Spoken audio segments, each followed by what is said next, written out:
Welcome to or welcome back to the advanced track. Most of the sessions in this advanced track will be focused on coding deep dives for different aspects of Parse's platform.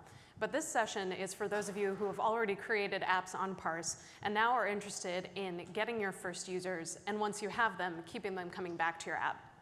And a big portion of doing that right is paying attention to delighting them at every stage of their life cycle as they move through your app, from when they first encounter it, seeing what's around them, to starting to contribute content to your app and getting it to be a part of their lifestyle, something that they use every single day.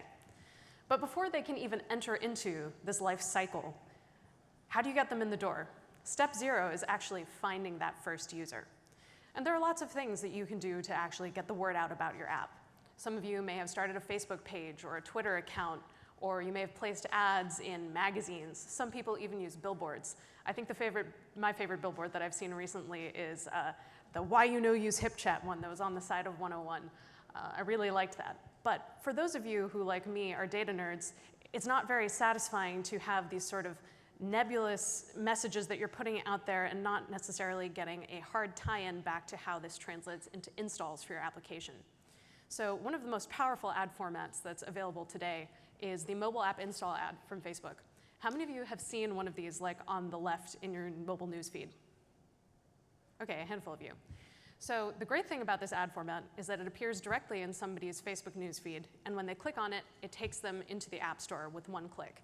So there's no drop-off between seeing a billboard on the side of 101, trying to remember the brand name, thinking about it later when I'm actually at a computer and ready to sign up.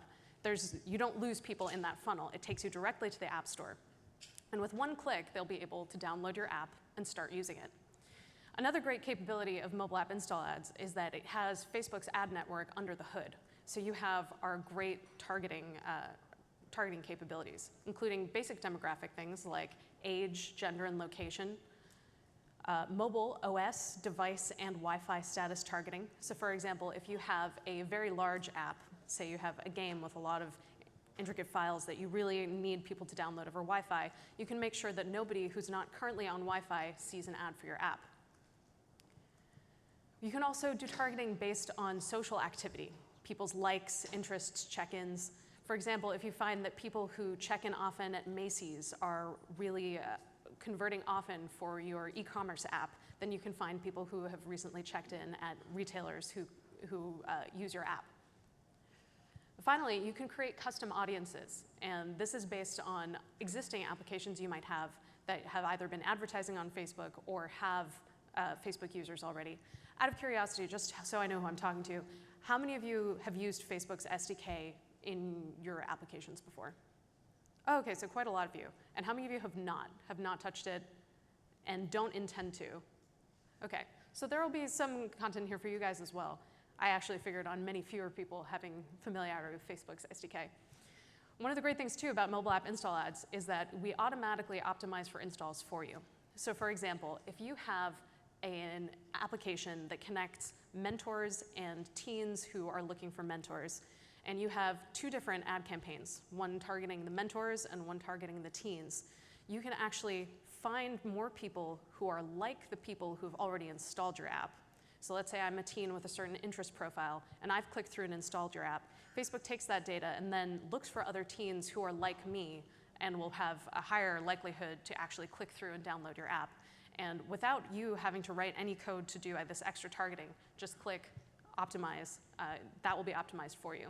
And this is done at a campaign level. So for example, in an app like your mentorship app, if you have one campaign for the mentors and one campaign for the teens, you don't need to worry that the wrong message will be delivered across the way. We'll optimize for the mentors and optimize for the teens separately. And it's really powerful, but it does require that you report installs back to Facebook. Another thing that a lot of people you should spend a lot of time thinking about is the creative for your ad. It might seem that coming up with a single sentence that captures the magic of your app is something that you really only need to do once, or there's one best way to express it. But that's not necessarily the case. We encourage you to experiment.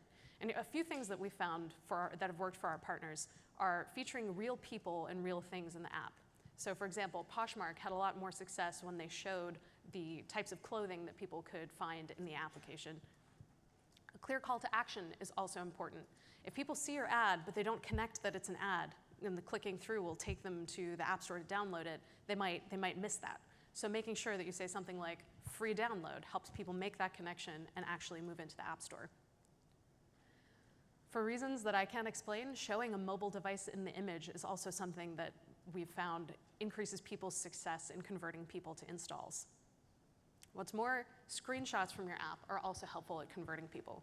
So you could try and hit all four. You could have a real person holding a mobile phone with a screenshot of your app and clear call to action. You could get all your bases covered and you'd have wild success. But the main thing is that you must remember to test. Different demographics that you might be targeting might respond differently to your different images, the different ways that you're deciding to express the value proposition of your app. So don't think of it as a one and done. It's an ongoing process, and you'll need to refresh your creative, refresh your images and the phrasing. And ultimately, while these are best practice guidelines, we can't be prescriptive about what's going to be the best and most helpful for your app. So spend some time practicing. And the great thing about mobile app install ads is that they work. They have great results. Our partners have reported back to us, for example, Poshmark has had 3 times better ROI compared to other channels, and at 20% lower cost. So altogether, that's a pretty huge improvement on other advertising channels. Fab has also had 5 times higher CTI. People actually click on mobile app install ads, and as they move through the funnel, they continue to go on to install. Now, I've been talking about measurement. Measurement is something that's really important and is one of the things that makes placing mobile app install ads so satisfying, is that you can actually see how many people are installing your app and then what they're doing in your app afterwards. For those of you who are using the Facebook SDK, which is a decent amount of you, it's fairly simple to log install events. In iOS, you'll call first the Facebook settings class, give it your app ID that's stored in your plist, and then turn on the FB app events logger for your app ID. In Android, it's very similar. You, again, activate the app in the app logger. Now, the app logger doesn't just take into account install events. If you'd like to, you can track people moving through checkout. You can check people looking at your sale offers, redeeming coupons. There are a few events that are built into the app logger, but you can also define custom events.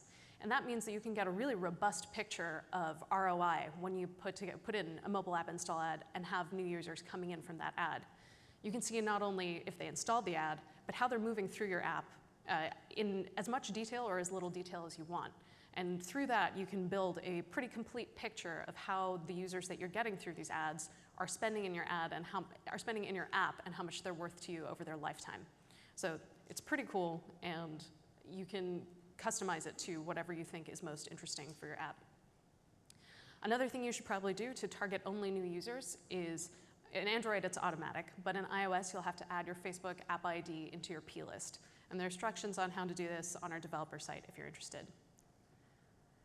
And once you've actually put in these install events and start reporting installs back to Facebook, or start reporting app events in general back to Facebook, we have an insights dashboard on our developer site that lets you see how many installs you've gotten and some drill down on who these people are. So you'll get some demographic profiling information about the language they speak, the countries they come from, how old they are, and you can drill down even more based on the custom logging that you've been doing. So for those of you who have used the Facebook SDK, that's all built into our SDK, and it's only a few lines of code. But for those of you who are not using Facebook in your app and would prefer not to, we have a set of mobile measurement partners who can help you out with logging all of this information. And their information is on here, but you can also find it on the developer site, developers.facebook.com. To get started, there are 4 main ways. You can do it through the Ads Create tool, which I'm going to show you in a second. We have a tool called Power Editor that is a web-based tool. It's built specifically for Chrome that can help you manage large-scale campaigns. And you can work with a preferred marketing developer who is they're an external set of developers who work on marketing campaigns through Facebook and have great, robust analytics and are wonderful to work with. But for the purposes of today, we're just going to do a quick demo on our Ads Create tool. Can we switch to the laptop, please? So when you go on to go place an ad, you just have to go to facebook.com/ads/create. And it'll drop down and show you all of your applications that you have on Facebook. So I could select this one, Scrumptious. But if I don't integrate with Facebook, I can just grab my iTunes or my Google Play URL and stick it in here instead. And when I do that, it's going to pull in my app icon automatically. And it's also going to pull in the app name and some of the text. It doesn't look like they entered any preview text in here. But if there were a quick description on the iTunes page, it would pull it in as the default text. So in here I can say, track your favorite team's progress. You can upload an image, select from a library, and you see a preview here of what the ad's going to look like in mobile newsfeed. Now, this is where things get pretty cool. From targeting, you can choose. Right now, this is only an iOS app because we've given it the iTunes URL. But suppose we want to make sure that only people using iOS 6 and above can even see this ad. We can make that possible. We also know that it's really optimized for tablets, so we're going to leave it just to iPad. And you can do the same on Android. If your app doesn't work for anything below ice cream sandwich, you can make sure that people on gingerbread don't see your ad. Similarly, if your game or your app is really just for a tablet, you can make sure that only Android tablet users see it. Wi-Fi targeting, again, is here. If you feel like your app is small enough that the APK will just be super quick to download, all mobile users is great. Otherwise, make sure that only people on Wi-Fi see it. And you can see that as I'm changing the segmenting, the estimated audience size is changing here.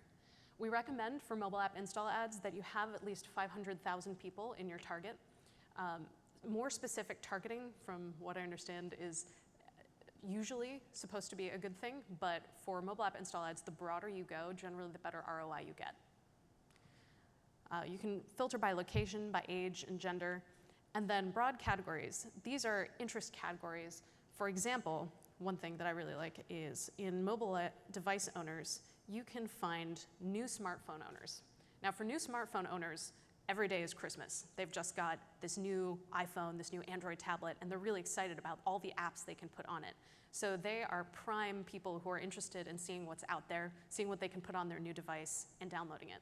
So this is a great target for anyone who's a new app on the market to use, or if you've been around for a while but still need to find new people. Another great target is we have things like currently traveling. So if you're a travel app and you want to find people who are not where they normally are, you can target people who are on the road right now. And there's a lot of very powerful stuff that you can do in the targeting here, even though it's a very straightforward looking UI. And we can even target by in relationship. If you're, what is that app it's called like The Two of Us? That was like a social network for couples. You can just target people in a relationship. And at the end, you can give your campaign a name, set a budget, and here you can optimize for clicks and automatically optimize to get more clicks.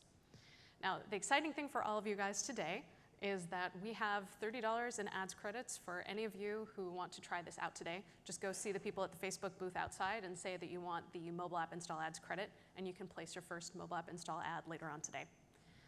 Can we go back to the slides?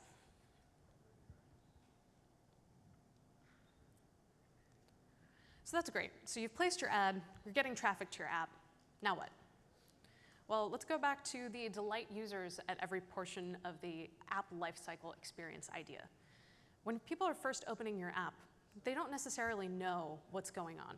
They might have seen your ad and it had a 2-line description of what your app's supposed to do, but then they open it up and it's an unfamiliar UI. They don't really know where they're supposed to click or tap to get new information.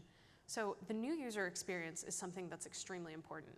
And there's a Parse app called Applause that I think took care of this really well. When you first open up Applause, it says, this is the quickest and easiest way to find great events. You can tab and it tells you about the ticket inventory they have. It shows you how you can find an event and filter by things that are interesting to you. You can decide to select seats from the app, and they give you a reward for inviting your friends. This introduction is just a very good showcase to all the features that people can expect to find in Applause, the kind of thing that you wouldn't necessarily expect that users would just tap around until they discovered. Now that I'm actually starting to click through and look at some of these events, I know what capabilities this app has. I'm interested in looking at events that are near me, and I'm not surprised by anything in the UI. And this is something that's really important. Taking time to invest in your user's first impression of your app is critical. And the reason is that a lot of apps are downloaded and opened just once. So if you think about it, you just have one shot to get your value proposition across to the user. You've gotten them through from awareness to download, and now they're opening it. And if they don't know what to do, you've lost them. So you have to think about what's going to delight them, what's going to be exciting the first time somebody opens their app. And I think Applause did it really well. And yeah, there are plenty of others that have delightful new user experiences. The next step, once people have been delighted by your app for the first time, is to get them to engage back. It's one thing to push content to somebody, but once they really feel invested in your app, they'll probably be willing to give content back to you. So for example, this is me going out for a run using an app called Runkeeper. Runkeeper basically just is a little GPS on your arm that tracks where you've run, and at the end, you can leave a note for yourself with a map of where you ran, saying, the time you went, how far you went, and at the bottom, there is a little tab that you can turn on that says Share Activity. Now, that's something that some users will want to do, and it's something that some people will want to keep private. But one thing that Runkeeper found is that users who do share, users who post to Facebook, do 150% more activities. And there's a 70% increase in the likelihood that they'll go out for their first run, walk, or bike ride. And a lot of that has to do with the feedback loop that people get when they're posting activities to their friends and getting a positive response, like, keep on going, know you can do it, know you can get faster. And you can see that in the retention rate. Users who post activities are 40% more likely to keep on using the app.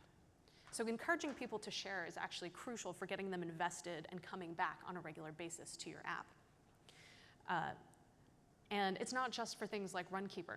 TripAdvisor, their business model is based a lot on user-contributed content. When people go travel, they want to share their experiences that they've had in hotels, with airlines, or at tourist sites. And they need to have people contributing content in order to have that constant influx of good community reviews. Now, when they added Facebook, they found that average user engagement increased 20%. And people who connect through Facebook are twice as likely to contribute content. And part of that is because you're connecting with your friends. When you're telling your friends that you had a great experience at a hotel, it's more personal than telling a stranger, and you feel more immediacy with the people you're talking to about how was your experience, how was your trip. And once they added Open Graph and started publishing back to Facebook, the Cities I Visited app saw a 10x increase in monthly active users, which is a pretty great stat.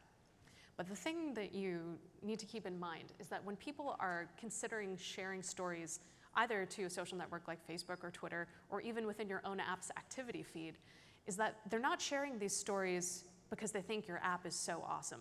They're sharing it because they want to tell their friends about what they're doing.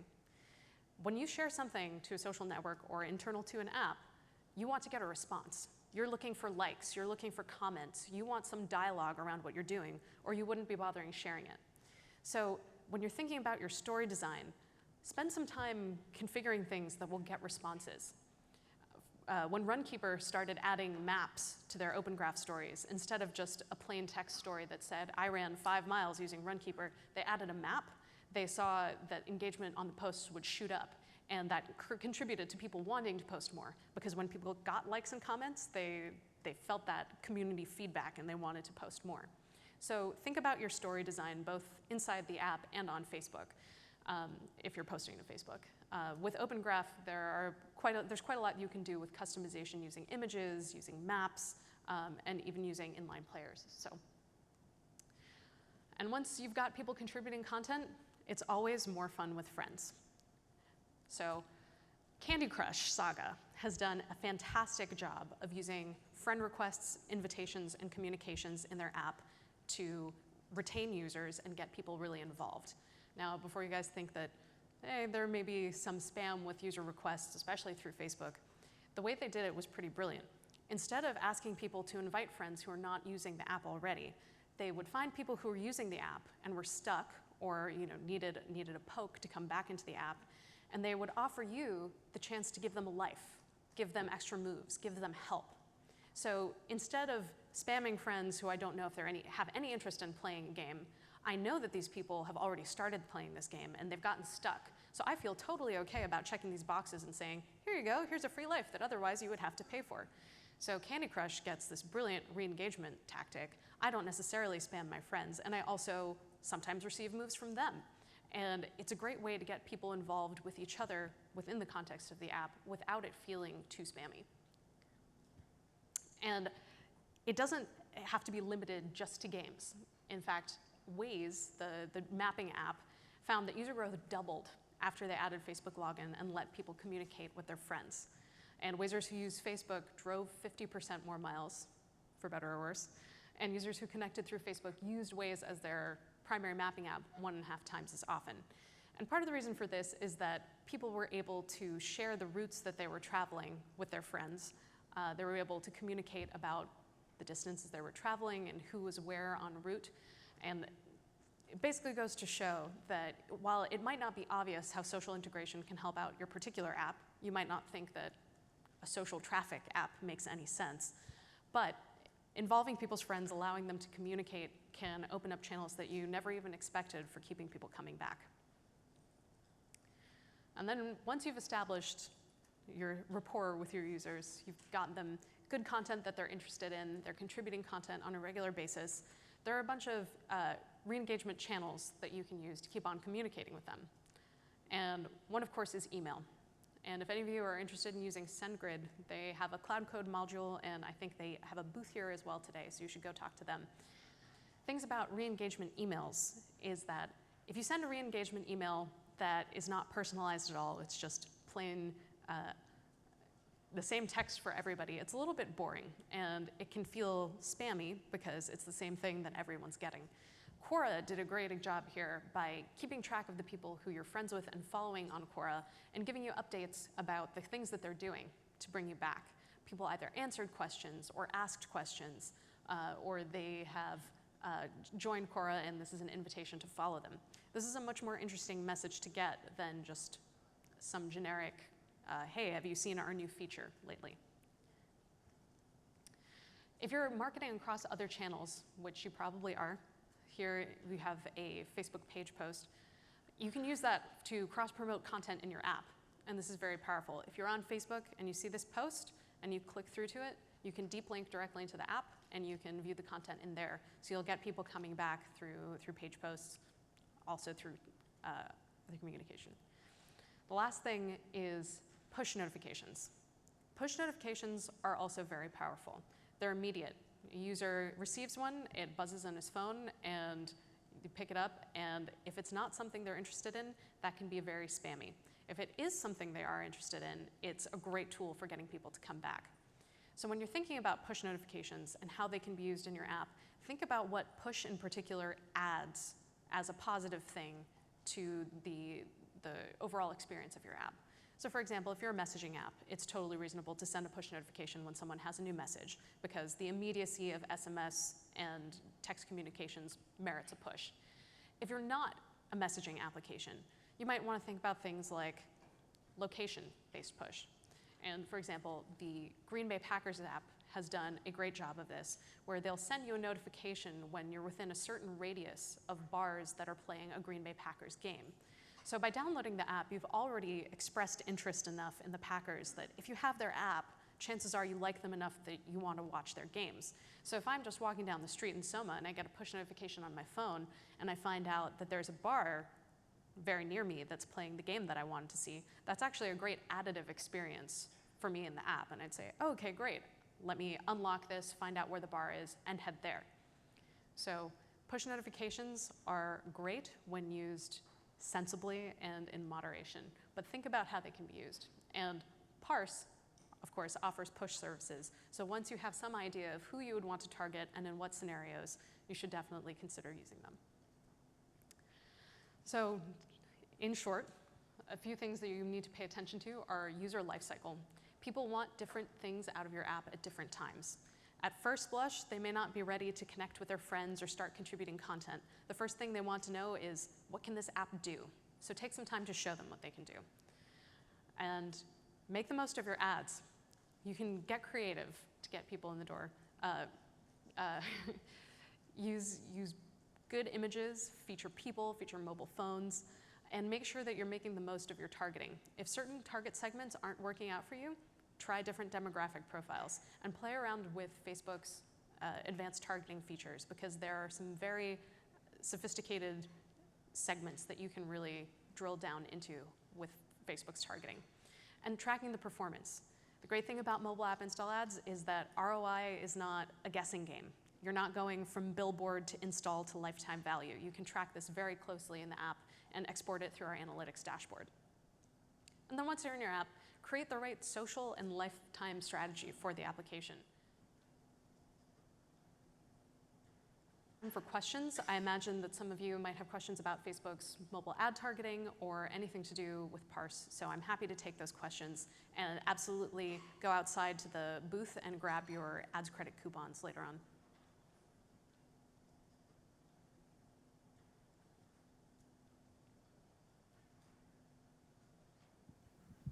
Is it possible to use the Facebook Ads API, or are we basically restricted to the ad creator tool and Power Editor? The Ads API is whitelisted, so you can under certain conditions, but you do have to apply.